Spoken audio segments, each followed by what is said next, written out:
You know I changed my life. I was in the trap OG, serving out white. Think about it day to day, day and night. Last night I had a drink, and it felt so right. In the trap was serving fiends. But work on triple B. Big 40 in my jeans. Hip hop me too. Welcome to another episode of Hip Hop Hoops. I am your host, Anthony Igadero. I got my co-host with me. Mr. Woods is in the building. What up? Let's go. Today, we got a very, very special guest in the building with us, special. man.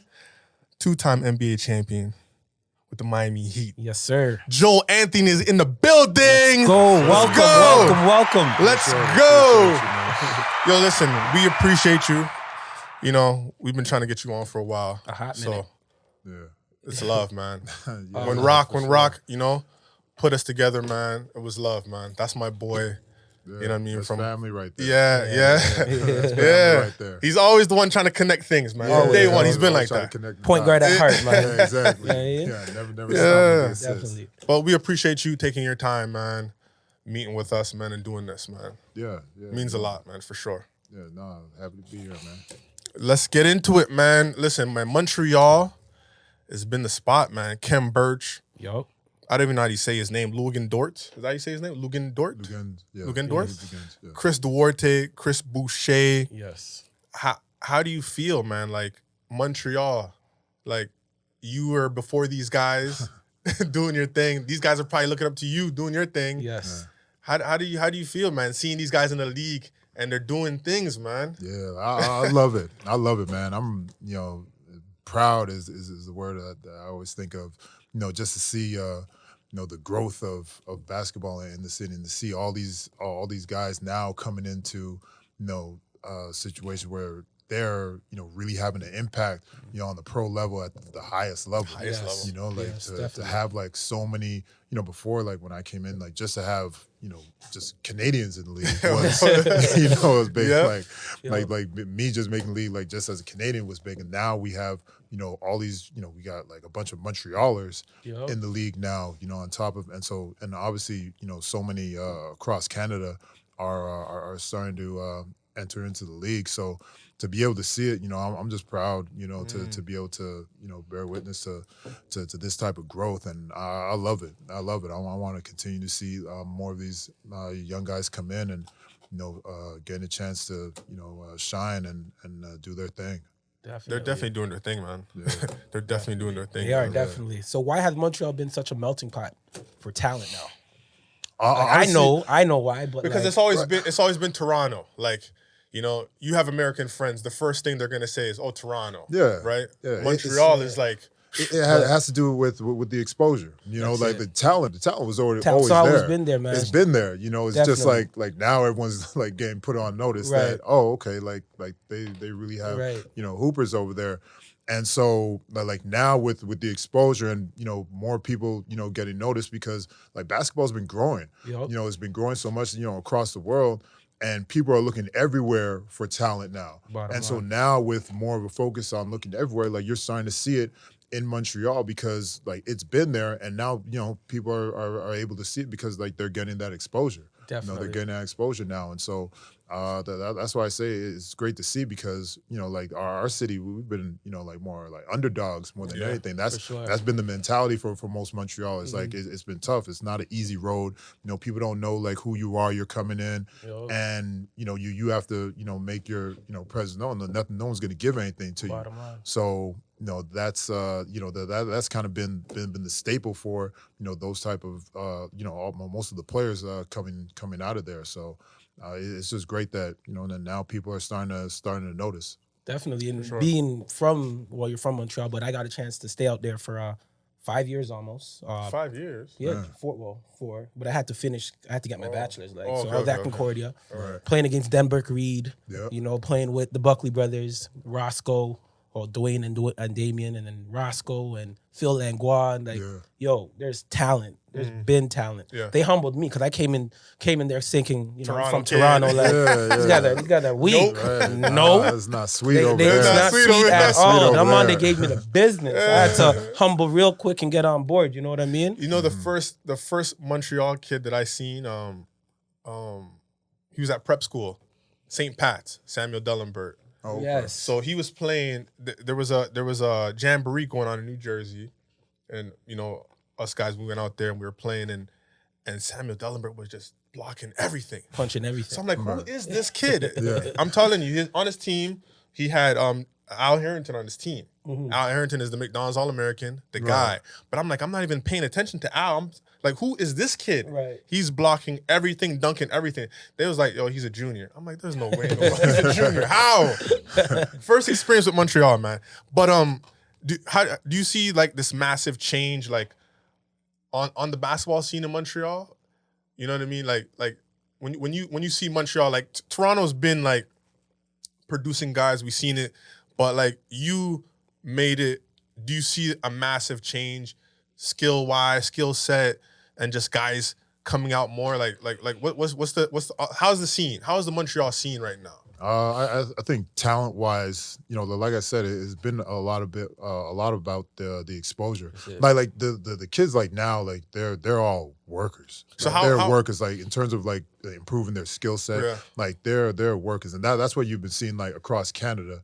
That you know all these kids, you know, from, you know, everyone talks about, you know, the Vince Carter effect in Toronto, and but like the Carter effect, yeah, exactly. So like you know, like that effect, that. but like it really we're starting to hit, you know, we're starting to hit that curve where like all those younger players when they started out, like now they're of age where, you know, because they're putting that interest in basketball, now it's become bigger, and now you're having like even, you know, the younger kids that are coming in now, like they're seeing, you know, these other kids that have been, you know, doing their thing, and they're working even harder to get there, and you're starting to see, you know, that curve where, you know, where there's so much more talent where like this is what everyone does. Right. You know, this is what everyone, like no one's surprised by, you know, if you see like when one or two guys that are like really nice, everyone's just like, man, like we're not gonna see something like that, you know, for a while. Like, no, you're gonna see that like next year. Like, well, I got a kid over here, like he's next. Like he's next. There's another one, he's next, you know. So in Montreal, it's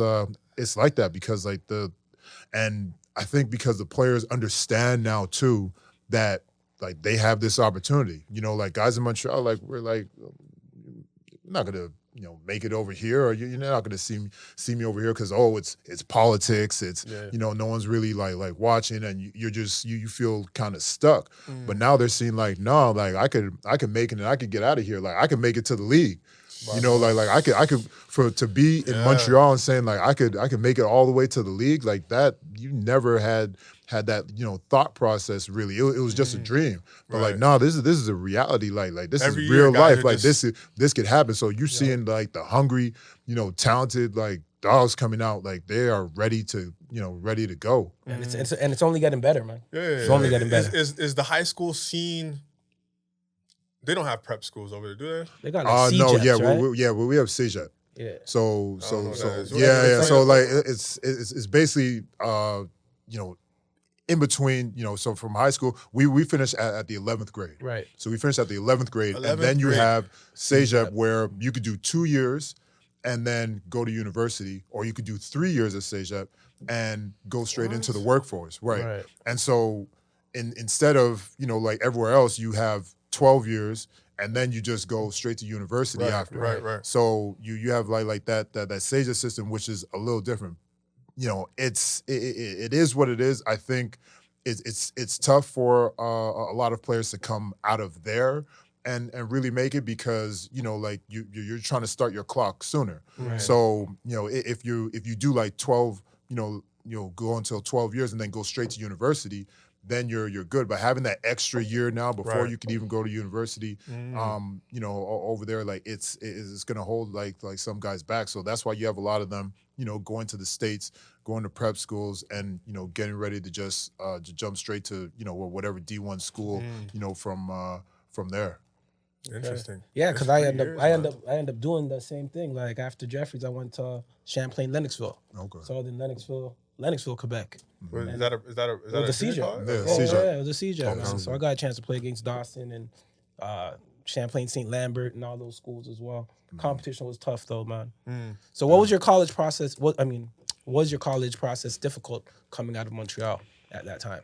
Like college as in like when I was in the States, like Well, the from getting to the Dawson- States. Yeah, when you started, That when you whole started process.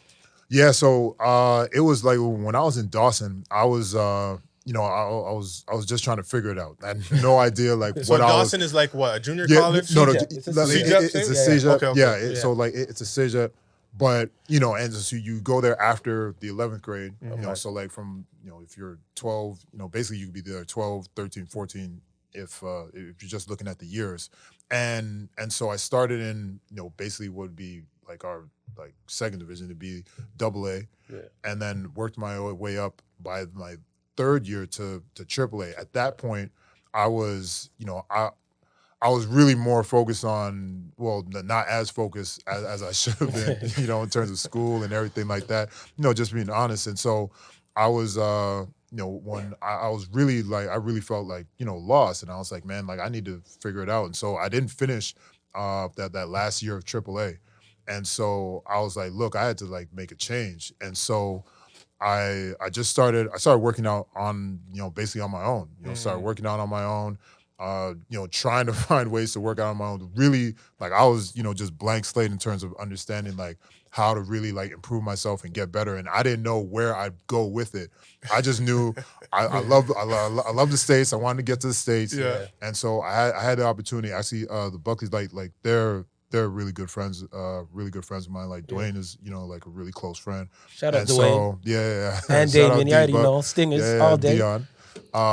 So like they were like, look, come play for our AU team, like the Sun Youth team. And so, when you talk about like politics, I was just like, man, no one's like, it's only Vanier guys over there. It's like, so they're like, no, like come through. Like you're exactly what we needed. And at that time, a lot of people in the city were trying to, get me to play with their teams in the summer because they're like, yo, we got this like athletic like shot blocker, like this is just what we need to like win. Now people call my phone like, look, like come play for us, like we're gonna get this dub in this tournament, like so. I ended up going and actually Berkey was the one who called me. He was like, look, you have to take your SAT test. And I was like, what's the SAT test? So like literally he's like, you have to take it like next week and, to be able to make it. I was like, oh, okay. So I just, pretty much just looked into it real quick, took the test. And because everyone knew like I wasn't, as focused on school, but I took the test, pretty much not knowing like what it was going into it. Right. Got like, I don't know, it was like a 10, 20 or 40 or something like that. And everyone's like, well, wait a minute, like you actually have a chance to you could qualify right now. Bottom Like line. what are you doing? You could qualify. Like Give me that like, 10, yeah, like you. So you did could it off go. the first. You took the test one time. Boom. Yeah, 10, 20. like first Bam. rip, like Hold that. just go take it. So they're like, okay, like great, like you're with us, and so like and our squad was stacked, absolutely stacked. So that year we had basically like the top guys from Dawson, and that Dawson team had like won everything that year. So we had the top guys from Vanier also, and basically put them all Putting it together on a together. team. Oh, man. Went down to the States and just wrecked shop. Like, everyone's like, who are these people? Like this doesn't make any sense. Like team from Canada. Yeah. So that's where I really got my my opportunities, and from there, schools really started to take notice. And I had been like working, a lot more on my game and everything. And people were like, man, like Joel, like even people in the city, they're like, man, like Joel got, like a lot better.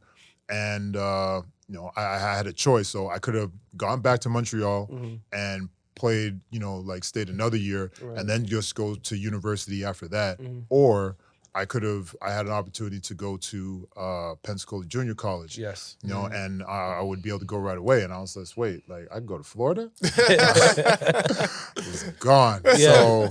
So that's pretty much how it happened. We were playing in a tournament in Ocala, Florida, and the coach at the time there, Paul Swanson, came to see me, and we had a good conversation, and I was all in to go, and that right there was pretty much the beginning of my my journey into So the journey started. into college. How Happened over a summer. How was the junior college experience for you, man?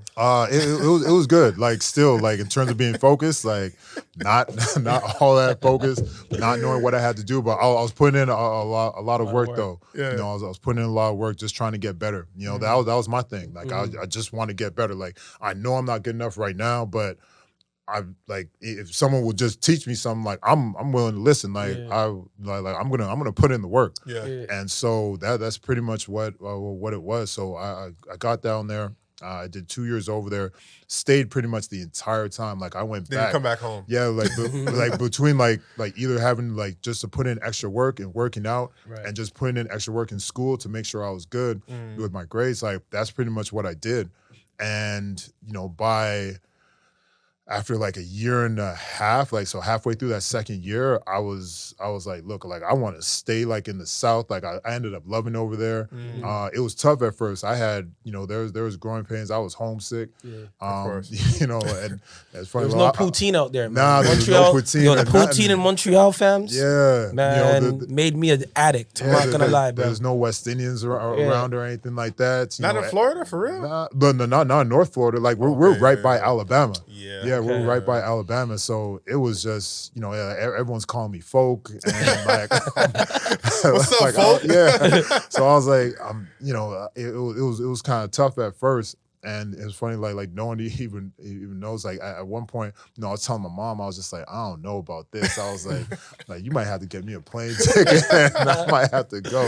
She was like, look, like you'll be good. Like you just keep sticking through it, and just keep putting in that work. And so I stayed through. And was there an really exit worked out. exam in Florida, or is that only in Texas? Like when you no there was no like you just had to graduate.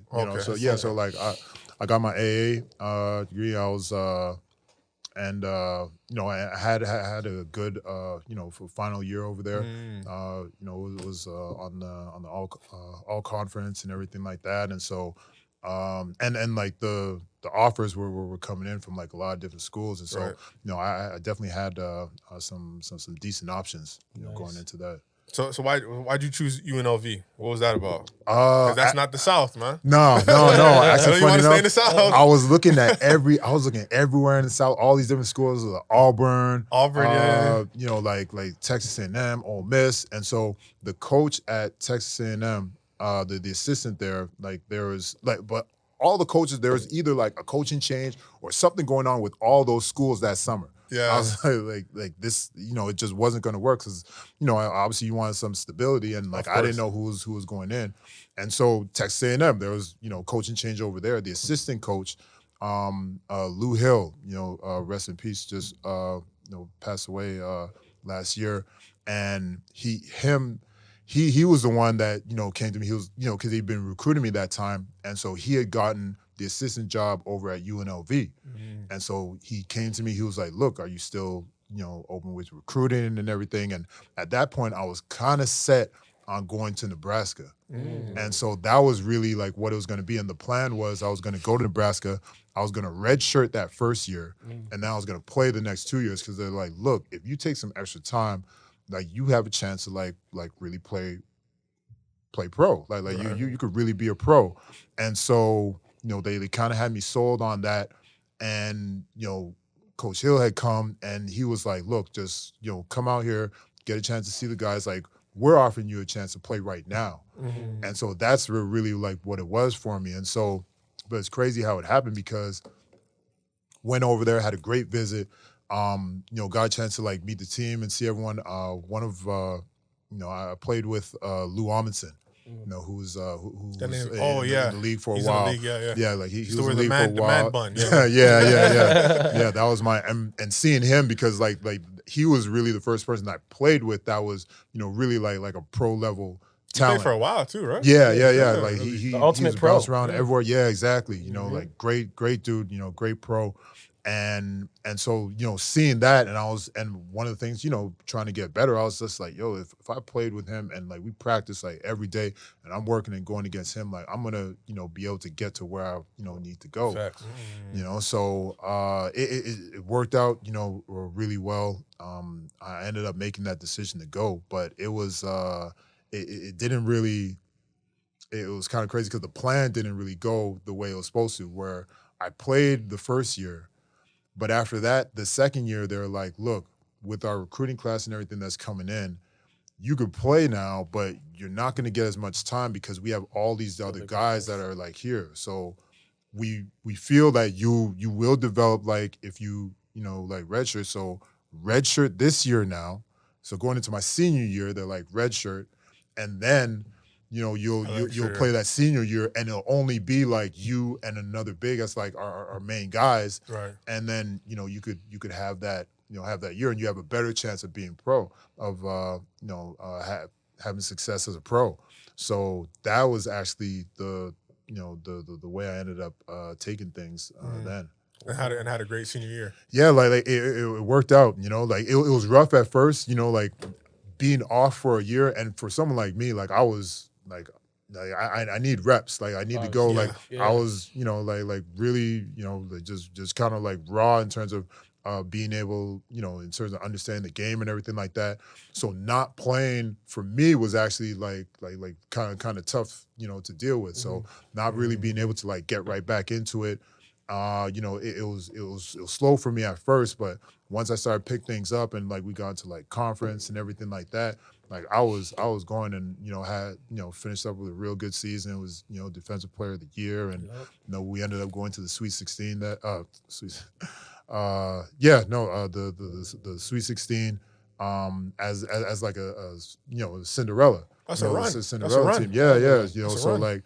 Sweet 16, and it was huge. Like everyone in Vegas was like jumping on board. They're like, the Rebels are back, and I had to be crazy going to school in Vegas. Yeah. Oh, so man. Imagine that. It worked out well, man. Yeah. It definitely worked out well. All right. So in 2007, you go undrafted, and then you get picked up by the Heat. Mm-hmm. Yeah. Take us through that whole process, man. Is it nerve-wracking, like working out for teams and just not knowing? It's like everything's so uncertain. Take us through that whole thing, man. Actually, honestly, like I was just like, look, like I know, like I'm just trying to. I didn't have any like crazy high expectations. I was like, look, like I know I'm going to be a pro. Like even talking with my coaches, like we're like, look, like in terms of you being a pro, it wasn't because like they're like, look, you're gonna have a chance to go to the league. It was, look, you might go overseas for a year, Right. and then after that year you develop as a pro. Right.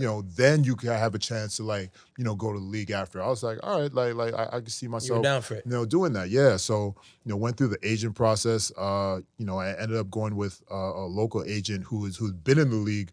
For a while. You mean local with like The Vegas or local in Vegas? Okay, yeah, okay, yeah. okay. So Mike Higgins, he was with Fame back when Jordan and all of them were there, and so like when they had split, he started up his own shop.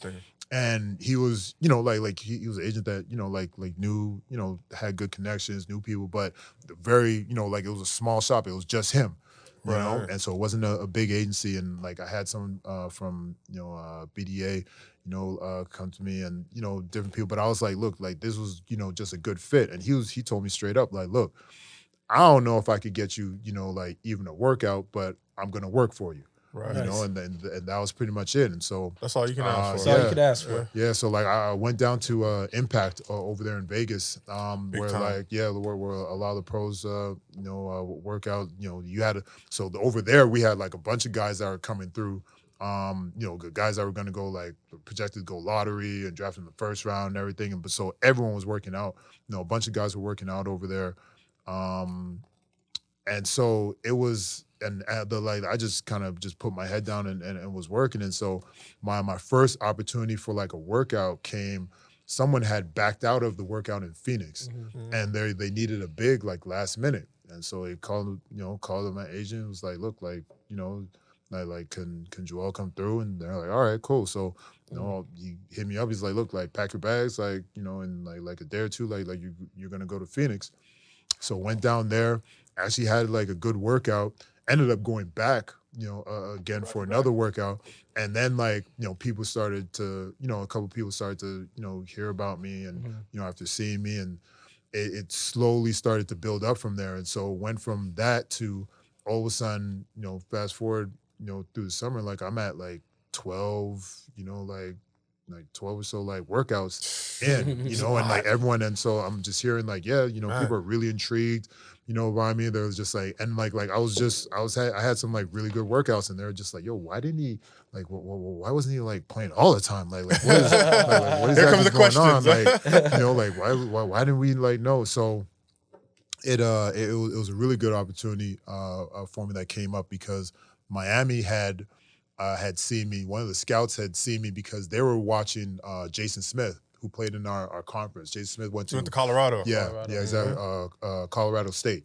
So he went to Colorado State, and we had a good game against them, and they ended up bringing him into the workout, and so at the same time ended up bringing me in as well, and I had a really solid workout. They liked everything about me, and so You killed him. yeah. No. He said it. He did, man. It's all good. It's all good. I had a good workout. I did my thing. They seen something now. Yeah, but I had a good workout. Okay. I was able to do my thing over there, and from that, so basically like when everything was over with, it was draft came and went. My agent's like, look, like not gonna, unless something happens in the second round or something like that, but like you're probably not gonna get drafted. But what is gonna happen is that you're gonna get the calls coming in for summer league. And so what happened is that I had Miami, like a bunch of teams called, but Miami called and offered me a partial contract. Okay. And Sacramento called and also offered me a partial. So, those were basically my two options. Like someone's gonna, give me some money to go. All right, like that's what we're gonna go with. Yeah. And we just ended up going with Miami. Like we felt that was the Back in the that South. was the best. That's obviously, like Back close in the enough. South. And also like there was a team that kind of stood by the type of stuff that I was about. Like defensively. Yeah. Like tough, Pat locked Riley, in, man. and everything. So I heard it's no nonsense over no there. no nonsense at Pat all. Riley's no yeah, joke. Yeah. joke. It's like you might be in Miami, you think it's nice and sweet over there, but No. it is not. They're gonna get every last dollar out of you. Wow. In terms of the work you got to put in. But so I went over there, and that's how I ended up getting on with Miami, and just went to camp. You were there for 7 years, 2007, 2014. Yeah. Winning 2 chips with them, 2 championships, man. Not many Canadians are NBA champs. So you're like in a league of you your played own, with LeBron and Dwayne Wade. Yeah. Like, how is that? Or do you ever just sit around and be like, look at LeBron? Let's not forget Chris Bosh. Okay. Do you Shout out Chris Bosh, man. Hey, shout out to CB. Come on, baby. do you ever Seems get like like it, hypnotized watching like you're playing with one of the greatest players to ever play the game, LeBron James? Like how is that, man? Is it like nerve-wracking, like I can't mess up on the court, or like how is that, man? Oh well, there's definitely high expectations. Like every you time- can see that, like every one of his teams, like there's Championship super or high, bust. yeah, exactly, super high, especially our team. Like that year, yeah. the expectations were, that first year, the expectations were through the roof. Yes. After like the decision and how Yes. everything went down, like the whole league, the whole world was just like on us. And so Everybody it didn't wanted to matter. beat Miami. Yeah, Everybody. so like he got it the worst, then D-Wade, and it just trickled down. So like all of us, all of us felt like that type of pressure. And so it was, it definitely wasn't, it wasn't the same that you'd have with other teams where, there isn't that type. Even if it was, like certain championship teams or, contenders, like with certain contenders, you might not have that type of pressure, but with us, it was, we're on under a huge microscope. Right. But it was great though. Like the entire experience was, like amazing. Just being able to be a part of something like that. For me, like, cause I re-signed that same summer when all of them had signed over. So it was, just to be a part of, to say like one thing, to sign and like, get this deal. And, I worked hard to like get this deal and I was happy about that. But it was bigger for me, the fact that they wanted me to be part of what they were doing, like as, like trying to win a chip. Like, look, like we want you here involved because like they had wiped the books, clean basically. Yeah, pretty much. Trying to trying to set this up by building with, obviously around those three. Yeah. So, to be a part of that and, for someone to want me to be a part of that, that's what really, made it special. And so the whole process was, like just amazing as we, had to put in like so much work and, to battle so much just to get that final goal of championship. Yeah. Didn't you guys have like a record of like games won in a row, like 30-something games in a row? Yeah, like 27. That was back in like 2013. That's the record, right? Yeah. I don't think anybody did that. 27 games straight. It was absolutely crazy. Like that was a show, man. Yeah, it was like on autopilot. Like they were just like we're just going through, like it's just like when things are just clicking, like that well, like that's how it goes sometimes. And like when you know exactly what you're supposed to do, where you're supposed to be, and you know where the other person's supposed to go and where they're going to be. Clicking, like everything's just clicking, and and we had it, and like we had figured everything out on both ends. Defensively is where obviously everything started with us. And so, but like our offense was something that, had to continue to develop and evolve. And once it got to the point where that was clicking, like it was, then that's why you saw like those wins, because it was, it was lights out. In 2011, when you guys lost that championship, you guys were the overwhelming favorites against Dallas, and they beat you guys. How was the locker room when that happened? It was tough. it was a quiet, tough, dark locker room. Like it was, it hurt, to not make it, to like lose. Like that's one of the worst things. Like to lose in the finals. Yeah, that's one of the worst, because you put in all this work and you finally get to like the ultimate goal and you're right there. Right there, and to not get it, like it was tough. And, for me, one of the things was, I knew at least the following season, I knew like, okay, like I'm going to be back here and we're going to work towards it.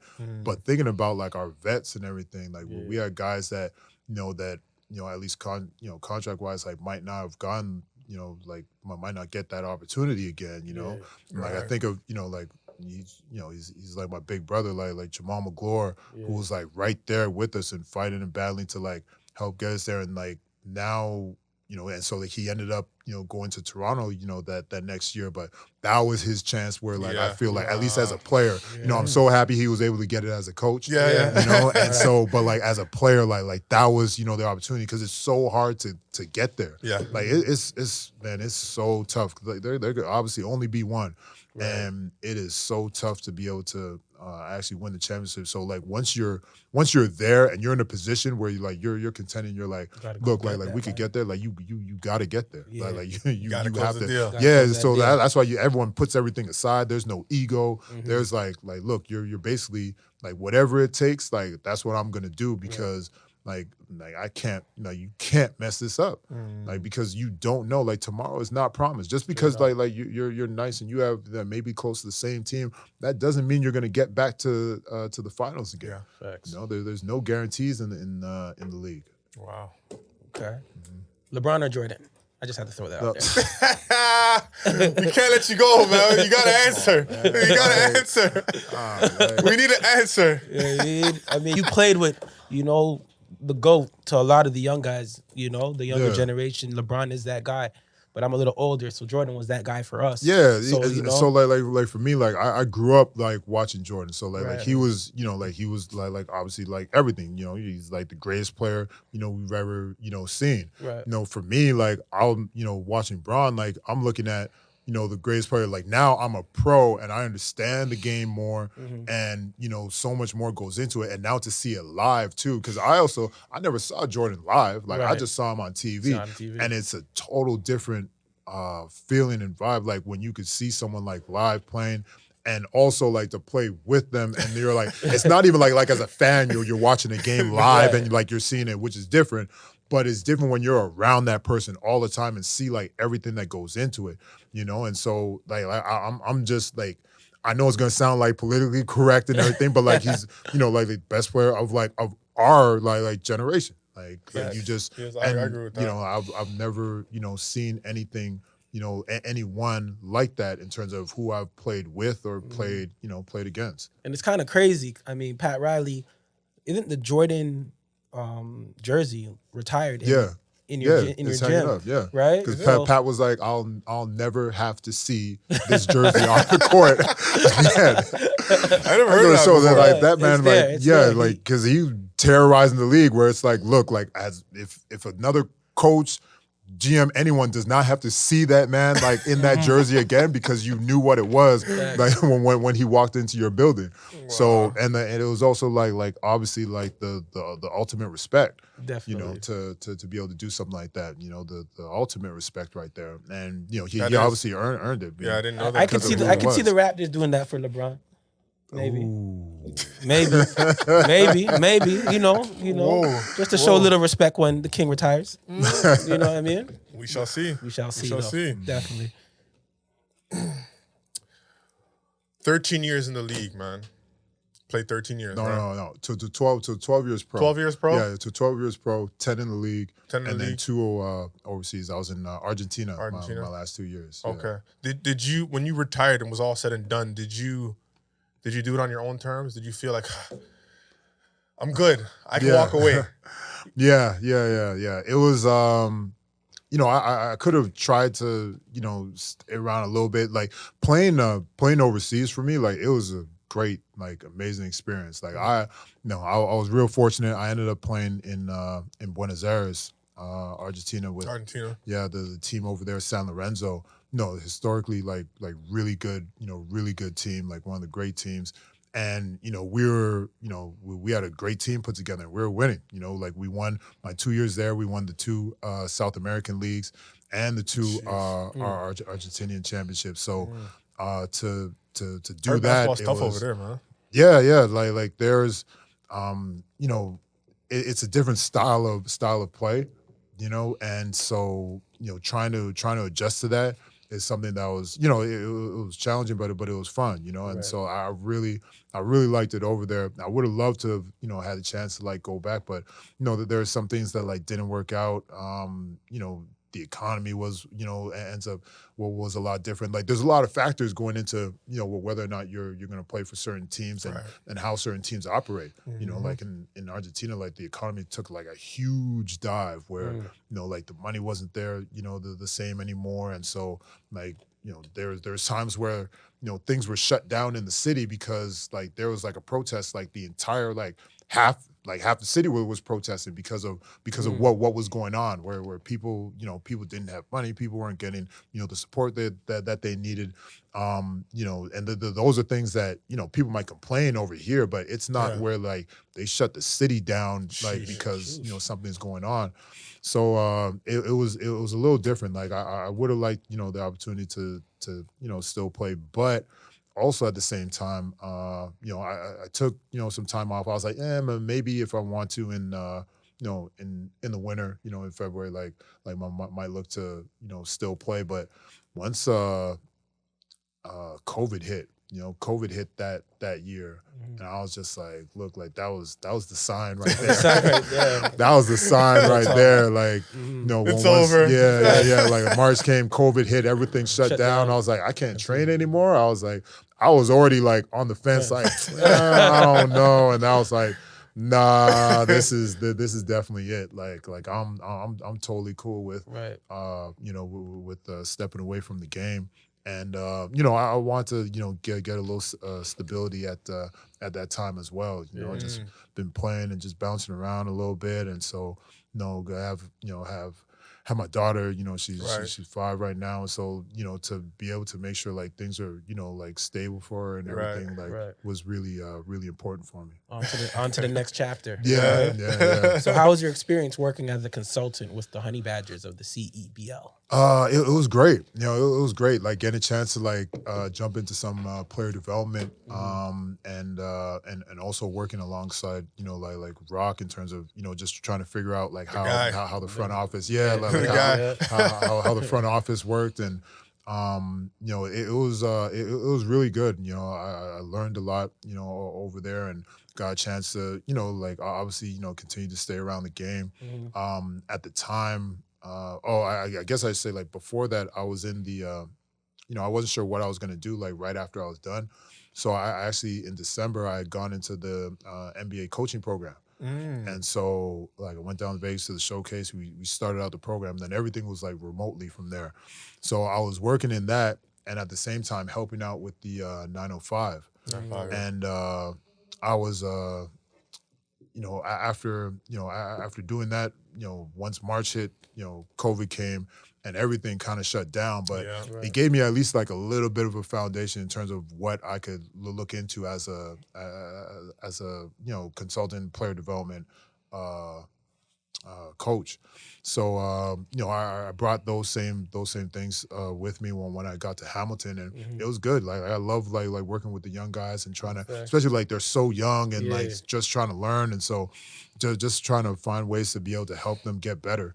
You know, and so that was a pretty good team too, man. Yeah. Del Wigginton was going crazy. Yeah, it was. So yeah, like that last year was, you know, like it was a great experience. And so like I was just happy and fortunate, you know, to get a chance to be able to do that. So you went all over, overseas. Yep. You were in Florida, down south, Florida. you know, playing basketball, all these places, and your career resurfaces right back The to your MTL, roots. man. Montreal. Right. You know, Montreal Alliance, you know, you're the general manager. Take us through this whole thing, man, and how did it happen, man? Yeah, so I heard, you know, I heard about the team, you know, them potentially bringing the team my first year with the CBL. And so, you know, I was hearing about it, and I had some people be like, look, like this team in Montreal, like you have to. Like, you have to be there. You have to be there. I was like, I don't know. Like we'll see. You were the first person I thought about when I was like, Montreal Alliance? I was like, yeah, Joel. Joel, right off the rip. Yeah, so, you know, I just really, you know, I just knew that I wanted to be involved. Right. So I was talking, you know, I had a conversation with the commissioner, and I was like, look, you know, he was like, look, I'm happy you're able to, you know, do this work in Hamilton, and you're, you know, wanting to be involved with the league, because the league I think has, you know, like a whole lot of promise. Yeah, you know, I think it's really on the way up. It's something that's going to be around and it's going to stay. And so, you know, we're just talking, having some conversations, and so I was like, look, like, well, what's going on, you know, with Montreal? Like, I really want to be, you know, involved in some type of way, and you know, we could have a conversation to see how we could do that. And so, you know, as things were developed, he was like, look, I'll continue to keep you posted, and so we had a lot of different talks, you know, and seeing like what role would be, you know, like the best fit, you know, for me. Eventually it was just kind of organic, where it just kind of evolved into, you know, now, you know, the general manager just made the most sense. You know, made the most sense. And so, you know, I ended up going along with it, but it was a lot of conversations going back and forth. You know, I was talking to different people. I was you know, on the fence also. Like, I was like, I really want to do this. And, you know, it was, you know, I was living kind of like that player, you know, retired player life, where, you know, you're helping out and you're doing something, but you still have, you know, freedom to, you know, do whatever. Like I could, like, you know, get up, you know, go to my place in Miami real quick, and you know, come back, and like, but like back to the now, South. But right. So, but now it's like, look, like this is, you know, this is serious. Like you're not just like, you know, you're here and you're helping out. Like you're all the way in. You know, like 2 feet in.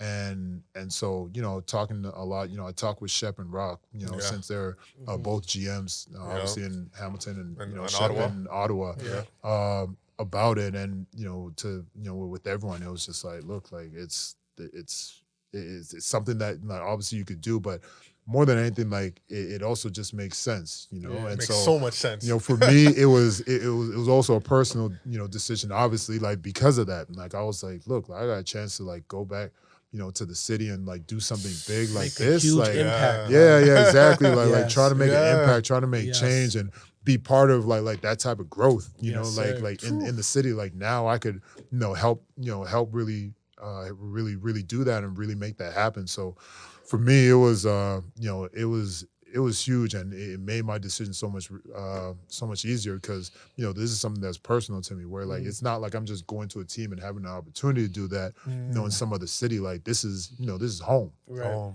So I mean, because U Sport was probably like the highest level of basketball in Montreal. Like university sports, like basketball, like Concordia, McGill. Pretty much. That was pretty much the highest level. So now there's an actual pro team. You know what I mean? So super excited for you guys. Get it rocking, man. Let's get it rocking. I have a clip, man. I know you're not a big social media guy, man. I wanna play this clip. I'm getting there, quickly. man. I'm getting there. I wanna pull up this clip if we can. Joel, it's Coach Spo here. Just want to congratulate you on your general manager appointment. Knew you would have a post-career in basketball, and you made a smart move not getting into coaching. But Heat Nation, we're thrilled for you. You're a champion. You'll bring all those qualities with you, I know, to your new franchise, and we wish you all the best, man. Good luck, and don't be a stranger. Stop by when you're in South Florida. He'll be back. Coach Spo. How does that make you feel, man? You still have that tie, that relationship. You know what I mean? Yeah, it feels good. Like it's always been, it's always been like a family thing over there. That they've been really big on that, and so even to leave. And like sometimes with organizations, it's like okay, like you're gone, and then that's it. Yeah. But they they definitely have made me feel like family. I spent like there's a lot of years there. Like 7 years is a long time, man, and long time. That's also how I grew up as a pro. Right. So like that's all I knew. Like my first 7 years, like all I knew about professional basketball was everything. About Miami, like everything through, their teaching and, through those eyes, through that lens is how I learned, how to be a pro. So it was, it definitely means a lot, to have that type of message and to get that type of feedback. Like I saw like the GM over there also, Andy Ellsberg had said something, and I was even getting feedback from different people with the organization, and from everywhere once he made the announcement. So it definitely feels good, to have that that type of family ties, still, and that's really what makes that organization special. The fact that you could still have that after family for life, after all those years, like it's been so long. Man. Yeah. Yep. Okay. Well, man, listen, I appreciate you coming by, man. Definitely. Spending this time with us, man. This is big, man. Thank you. Yeah. Congratulations. We know you're going to do well over there in Montreal, man. Yeah, can't wait. You're going to do your thing over there, man. I can't wait to watch the season, man. Yeah. You, Javon, Rock going at it, man. That's at going to it. be classic. That's going to be classic, man. Yeah, this is crazy. Like we've all, like obviously like come up the ranks like around the same time. Yeah. And, God's chance, all played together on the national team. Yeah. And, we built this this type of brotherhood. And so Yeah. now that, like we're all in this position, all GMs, and I will be coming to the games, boy. Yes, I will be there. Yeah, so it's going to be great. Okay. Yeah, it's going to be great. Man, once again, thanks you for stopping by, man. Yes, sir. Spending this time with us, man. I appreciate We you having me appreciate on you. here, man. No, man, Definitely. we support you, man. We support you in 100. anything Yeah. you do, man. Yes, sir. We're going to be Thank rooting you. for you. We know you're going to do well, man. So, once again, thank you for stopping by, man. Hip Hop Meets Hoops. Yes, man. Yeah, man. Spotify, YouTube. This video is going to be Instagram. dropping soon, man. Watch go. it, man. Get Watch them it. views up, man. Yeah, let's Come on, go, man. Yes, sir. Yes, sir. Serving out what? Think about it day to day, day and night. Last night I had a drink and it felt so right. Yeah, I talk. It's just like it depends on the setting,